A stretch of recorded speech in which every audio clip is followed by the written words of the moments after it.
Well, welcome everyone. I'm delighted to do another of these conversations with the wise insights and practices for difficult times. And it's my real pleasure to have as our guest for this session, Dacher Keltner, who is a professor of psychology at UC Berkeley in California, and writer and thinker in the leading edge of what makes people tick and getting in touch with the best in them. He's a director of the Greater Good Science Center, a very highly respected part of UC that invites the cutting edge thinkers of our time, and is the author of Born to Be Good, and his most recent book is The Power Paradox, which is about how power can be gets abused, the abuse of power, and the possibilities of working skillfully with that understanding. It's something for all of us to contemplate. So Dacher, it's a real pleasure to have you here. It's great to be with you, James. I only wish we were in person, as we often are.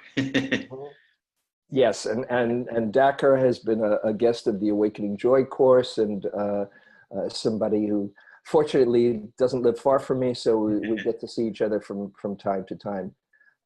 So Dacher, as you know, I've been doing these conversations, particularly during these times, which seem to be even crazier than ever. Yeah. And asking people, and I ask you, with this atmosphere, continual atmosphere of chaos and uncertainty and crazy headlines one day after another. How do you stay sane through it all? How do you hold it, your wisest perspective that keeps you sane and positive and motivated, without imploding or scratching your head saying, oh, where are we heading? What a timely question. And it is hard these days, to say the least, when you become addicted to tracking the micro movements of our crazy president, and then the developments across the world. I mean, so one thing I do, James, is and this time has really brought into focus for me, sort of a sense of what is my purposeful engagement out in the world for social change, and I think a lot of people are doing that with, you were just at the march this weekend in San Francisco, and people are doing that with energy. And I would encourage your listeners to think hard about what is the realm that they will get out into the world and make a difference, and what are the criteria by which we make that decision, right? Is it environment? Is it cleaning things up? Is it saving species? Is it protesting guns?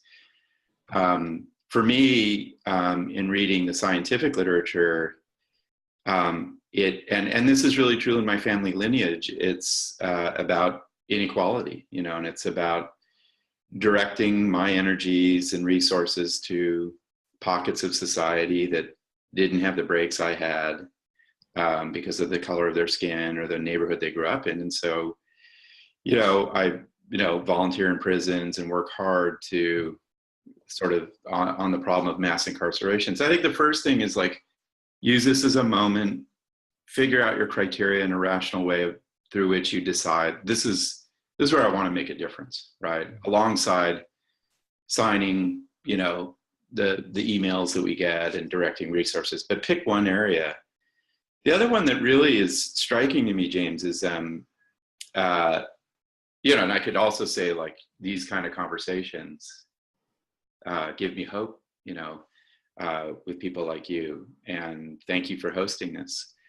The other one that I think is really important today with all,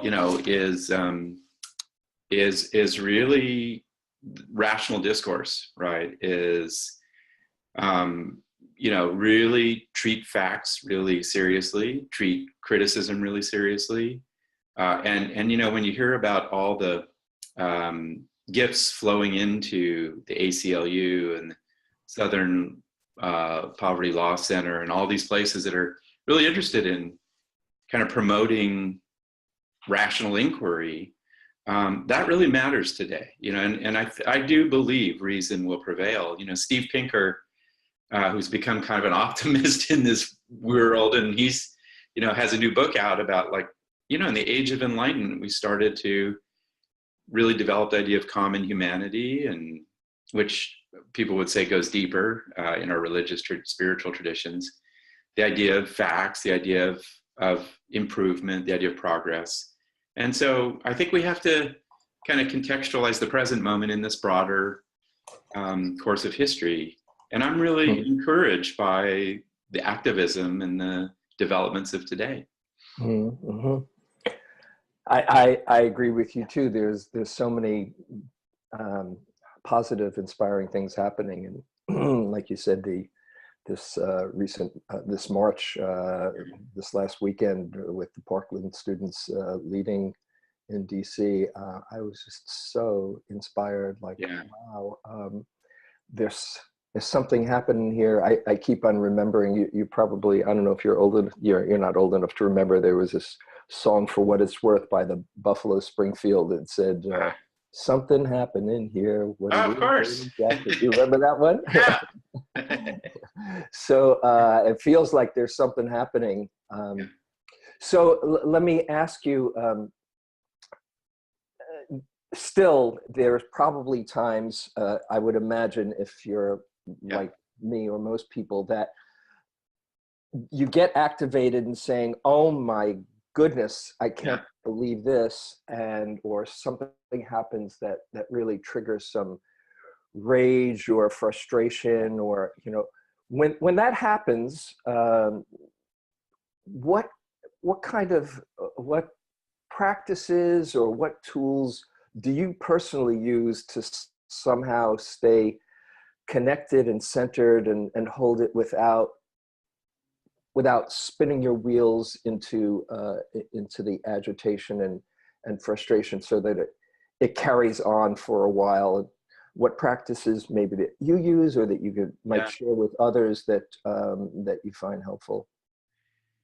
Yeah, the first thing, and this is not going to surprise your community members, James, but like the kind of course that you taught, the wisdom of meditation, the moments in yoga, which I practice regularly, reading Lao Tzu and the Buddha, and just, I was really lucky in that my parents gave that to me as a teenager. And, and like many of your community members, it ebbs and flows. And some days I'm doing a lot of it, and some days I struggle to get a minute in, but, and so that's part of it. I've been really interested in awe. And I know when I've visited Awakening Joy, I've talked about this amazing emotion, awe, which I think is around us everywhere, So I've been thinking hard about, ideas about cultivating awe, like situating yourself in big things in life, right? That give you purpose and peace. So it's been essential. And then could you just say, before we go on to another, just give an example of how that works for you? How do you situate yourself in awe and connect with that? Well, it's funny, James, we started this research on awe 10 years ago, and, what is its physiology and its universality and its vocal expression, and all these amazing things that we study in the science of emotion. And as we did our research, one of the really surprising findings, and it caught me off guard, is that in different parts of the world, when we would track people and say, "Did you feel awe today?" And we'd survey them each day for a couple of weeks, we found that people were feeling awe about 2 to 3 times a week, and it was, "Oh, I was at a park and I heard a child laugh and it just blew me away," or "I was out in the garden in Beijing where there's terrible air, and I saw the spring blossoms, just these kind of everyday forms of awe. And I've always thought of awe as like this revolutionary, rare emotion. And I was like, that served as a challenge to like, just take a few minutes. We know there's a savoring literature out in positives that like just take in a beautiful smell. But I think you can also cultivate awe. And so what I do, is I just go out and I think about how the patterns of shadows and light on a field of grass, or stand next to a giant redwood tree. And we have a lot of them in Berkeley and a lot of them in Northern California, right? And just think about the time that tree is spent on earth, or watch water, right? We have streams here in Berkeley that we're lucky enough to go listen to and watch, and you watch, as Lao Tzu did, just the patterns of water, and all of those just sort of ordinary things become extraordinary when you think about how vast they are and what their deeper meanings are. And that takes slowing down enough for a few moments to go deeper than just what's the next thing that I have on my to-do list. Oh, and I know you're hitting a nerve with a lot of your community members, James. For me, it's like I wake up with a to-do list in my head, and I go right to my computer. I'm checking my phone. I'm not alone. No, you're not. And now, literally, it's like I make sure I'm outside 5-10 minutes a day, just breathing, right? And then thinking about these awe contemplations, and building them into walking places, hikes, conversations. It's a close relative of mindfulness in some sense, but building upon it. And so that's been really helpful, really helpful. So sometimes you're reminding me actually of something that I do along these lines, and I haven't put it in this context, but when I every now and then, if I feel myself speeding up a bit, I imagine that I'm in the middle of a retreat at Spirit Rock, and there I am, like, reaching for my hairbrush and combing my hair, and if I was in the middle of the retreat, this would be just such a fantastic moment. And that's cool. One of the things, if you have done retreats like that, it's like dropping into that, moving from the fast lane, not just to the middle or slow lane, but to the really slow lane, and just stopping and, I'm alive. Hey, this is a pretty neat moment. And it reminds me, I love this line from Einstein. He says, there's two ways to go through life. One is seeing nothing as a miracle, and the other is seeing everything as a miracle. Yeah, and, well put. That's the key right there. Yeah, so, it's so, you're pointing to this really deep notion, James, that I'm not sure science could ever really capture, which is, as you develop a contemplative practice, you have these experiences that are residing in your mind that you can call upon, right? And that moment of like, I'm doing a slow walking meditation, or feeling the hairbrush on my head, or whatever the case may be, you can call up that experience, and it imbues the present moment, right? And it points to this really interesting sort of counterintuitive notion about awe that we've just documented in a study, which is, a lot of people intuitively feel that the more I seek awe and the more I practice it, I'll kind of eliminate it in my life, right? It'll flatten out, I'll sort of eliminate its mystery. And we find just the opposite, right? That we have this one study with Virginia Sturm at UC San Francisco. We had 75-year-olds do an awe walk a few times a week for 8 weeks. And they go out and find their favorite place in the city or, a park, and just take in the vastness and the miracles. And what we find is their awe increases over time. So I love what you're saying. I wish we could get it in the lab, but I still believe it. You got your awe radar out, and And that doesn't that become, I know you're quite familiar with confirmation bias, that the more you look for something, or the more you are inclined to look for it, your brain actually picks it out. Yeah, I think so. I think absolutely. So the right kind of confirmation bias. Mm-hmm.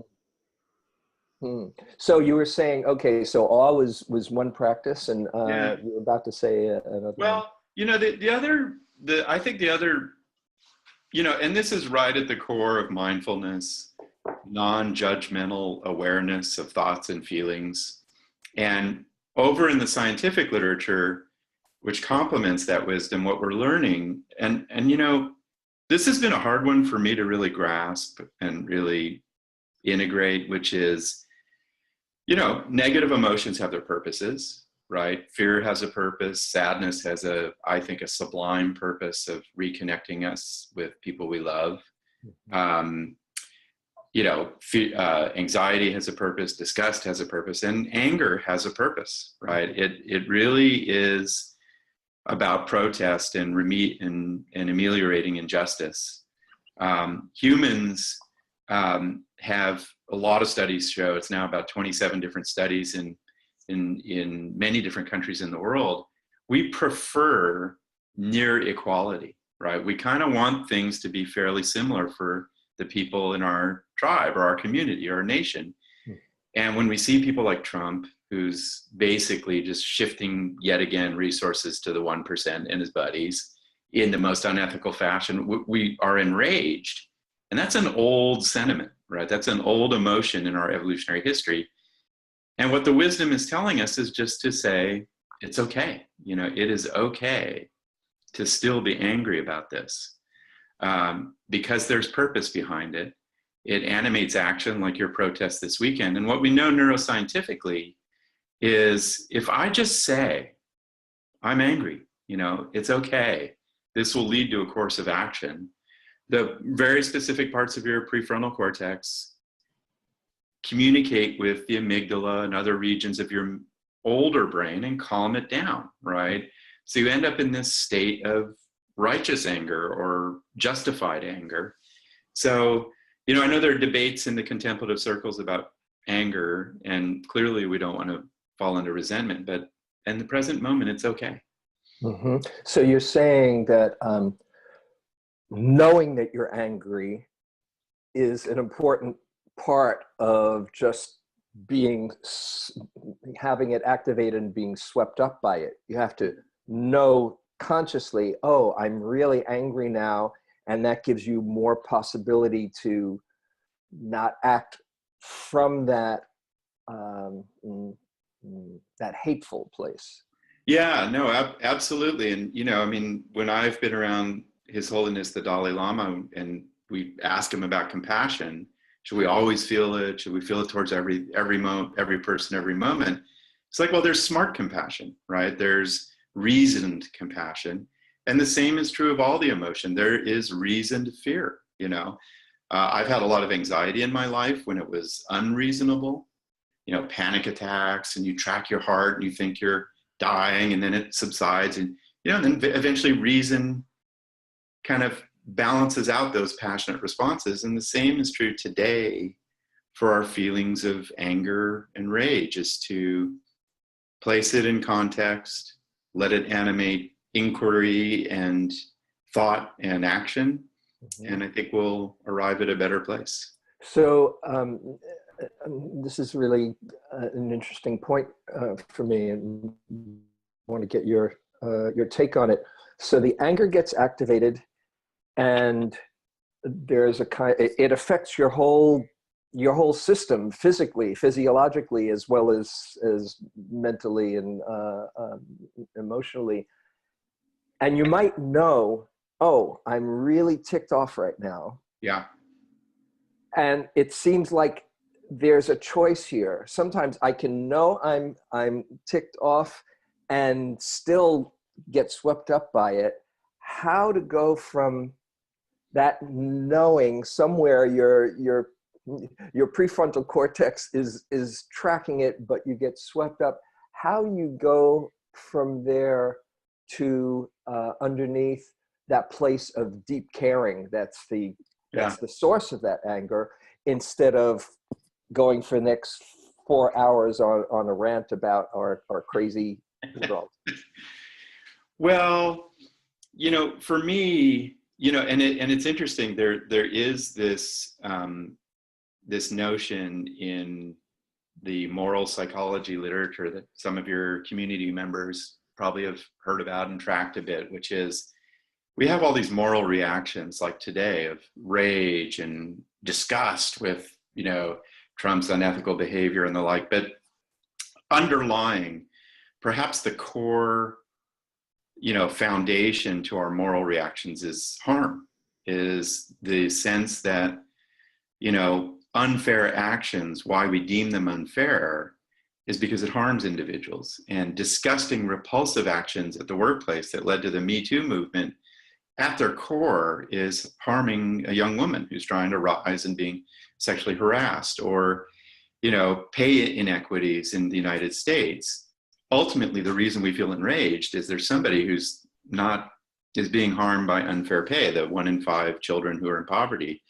And so I think that ultimately these deep moral reactions get us to the foundation, which is harm. And humans, as you know better than me, have massive old responses where we want to reduce harm in the world. In the protests this weekend, they may have had rage and drama and anger, but what drives those protests is harm reduction. And I think that once you keep an eye on that idea, it gives you this sense of caring at the core of our political action. Seems to be the key transmutation where that wants to a harnessed caring and commitment, like those kids in Parkland, and that have somehow awakened that same sense of righteous indignation to channel it for positive. And that to me is the key shift, that if enough people care, yeah, and aren't just getting lost in their rage, but in saying, okay, I'm going to make a difference, and their action expresses their anxiety and into channeled, skillful ways. That I think is going to be the key.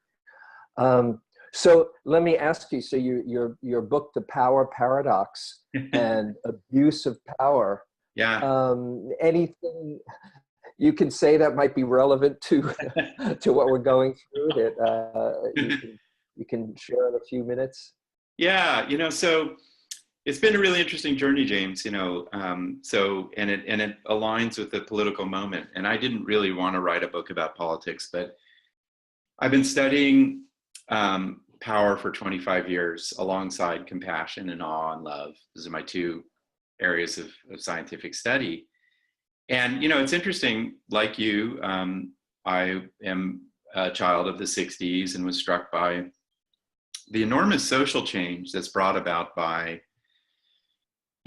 people who don't have a lot of money and wealth, and civil rights and women's rights and Vietnam War protests and the like.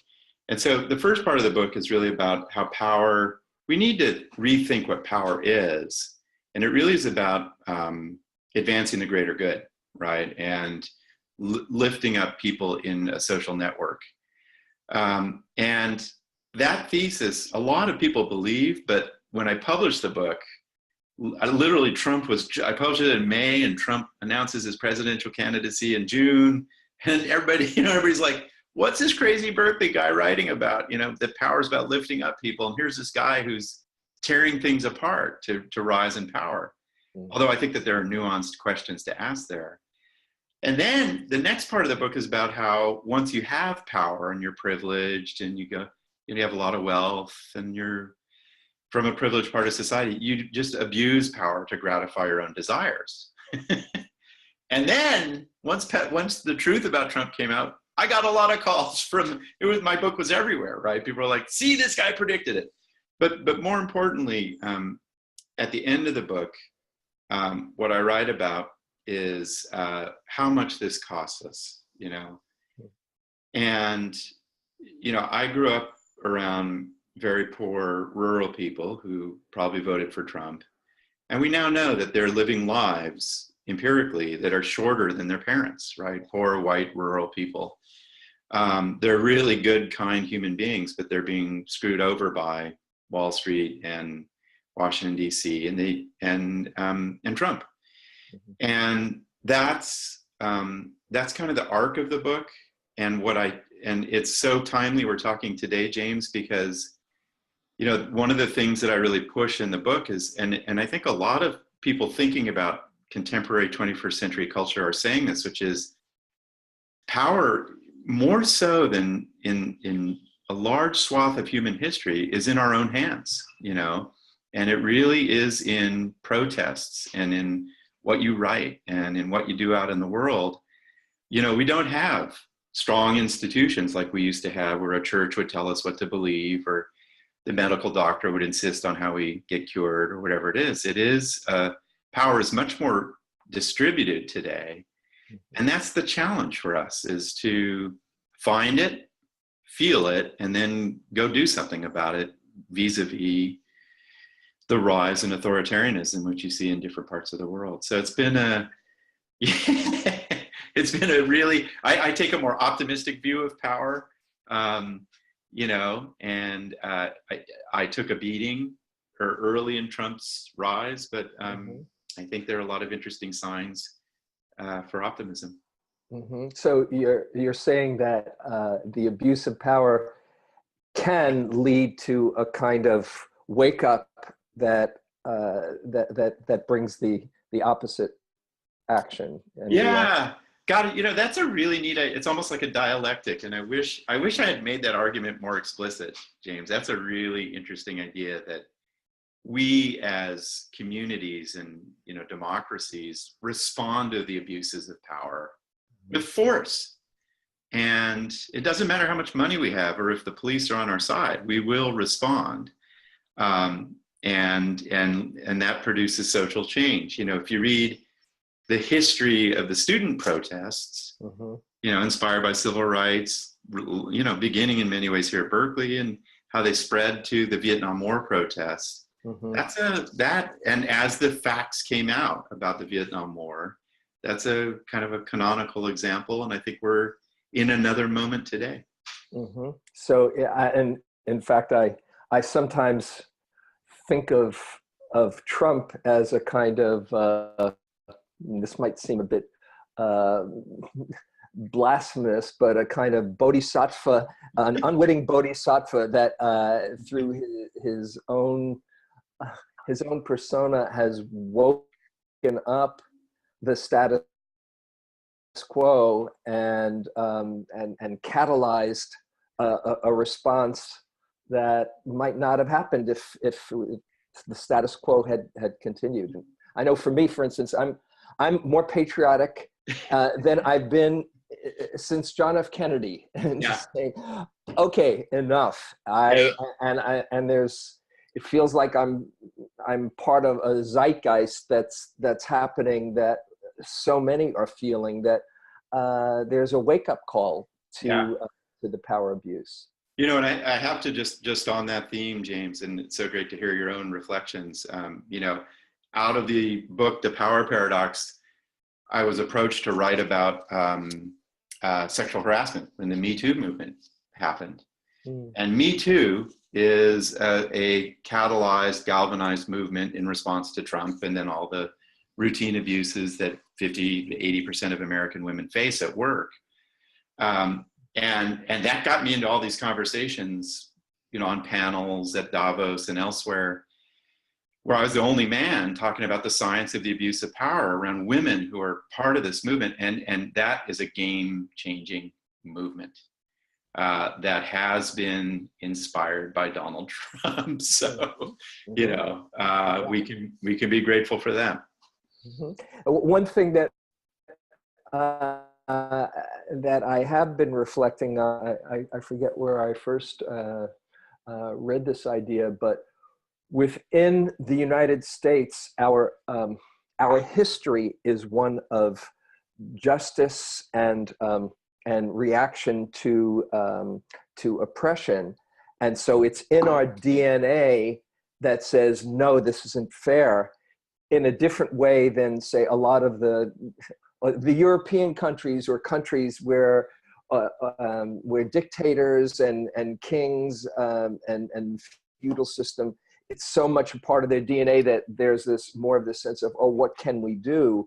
But here it's in our culture that, no, our country was founded on life, liberty, and the pursuit of happiness. So there's something good to be said for the American DNA. I agree. I mean, our capacity to protest is, it can unnerve us when skinheads have the right to protest, or, here at Berkeley, as many of your listeners will know, we had a bunch of white supremacists show up on our campus and disrupt stuff, and I saw them firsthand, and that was unnerving. But, I do have faith that the deeper care-oriented protesting is what's driving our history forward.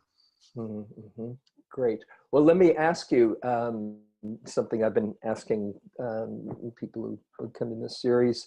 I always feel that it's helpful to have some kind of a positive vision to inspire and have a direction.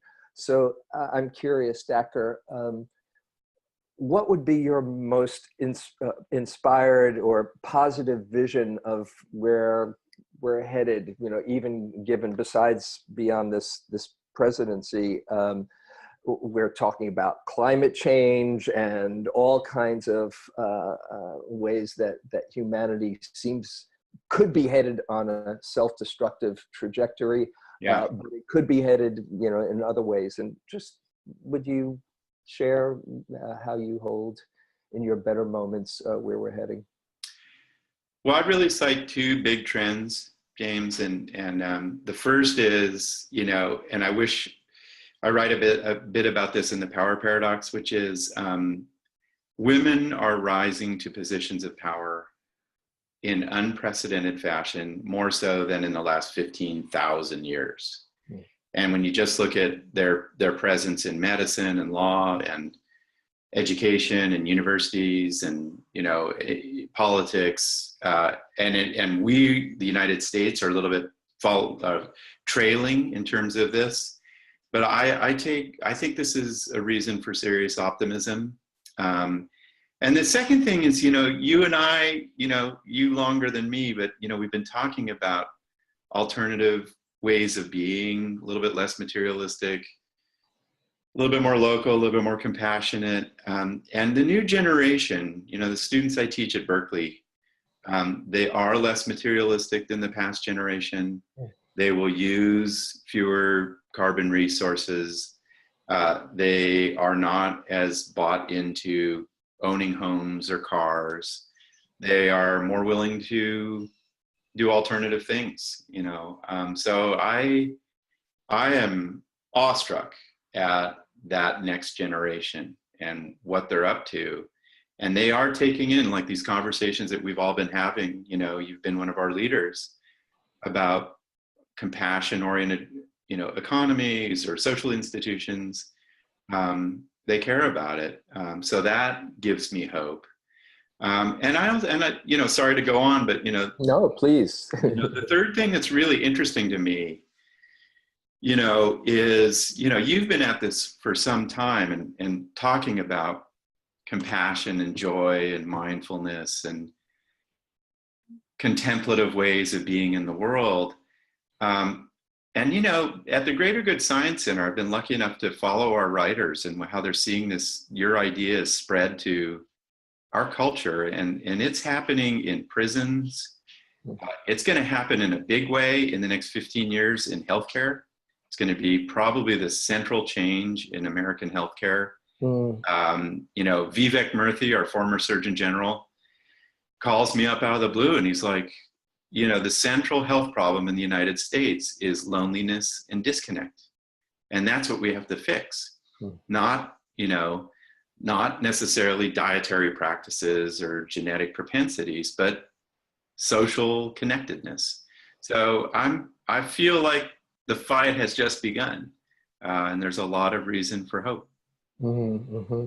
And I know that you, in Born to Be Good, and when you come to the Joy course, one of the things that I've always been inspired by is you talking about that we're wired up for goodness. That's our innate response to the world, what we want to have. So that must give you a perspective that there's some good possibilities here. It's amazing, James. I saw you tear up when you thought about the rally this weekend, and that's a response of there's still hope. Look at what young people are doing, how emergent and powerful it is, and that is a form of power. In my thinking about your reaction, I teared up. And those are just responses of how incredible human beings can be to each other, right? And we're wired with tears and the vagus nerve and oxytocin and old parts of the brain just to care, and so I feel it more strongly today in this era of Trump than ever, and we just got to build on that. Hear, hear. I'm with you. Well, nice to be building and walking and doing this journey together with you. I agree, James. I always consider it sacred to be with you. Hope for more. Thanks so much for taking your time and sharing your thoughts and your good heart with us, and keep up that good scientific backing that confirms that we're really good at heart. Thank you, James. Okay, see you, Dacher. Bye-bye.